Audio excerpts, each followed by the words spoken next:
Kao prvo, familija, molim vas, gledajte na vaše bankkonte, ima tu i štela. Koje znaš, četvrtak, ni petak, nedjelja, subota, šta ja znam.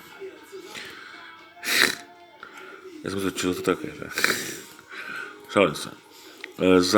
Za Hrvate i Hrvatice svi dobiju 240 štela.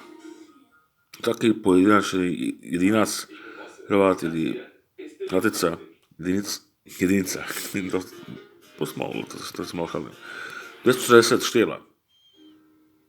Svako osobi. I to mora raditi Hrvatske ili sa aparatom uključenem aparatu sastava državnih.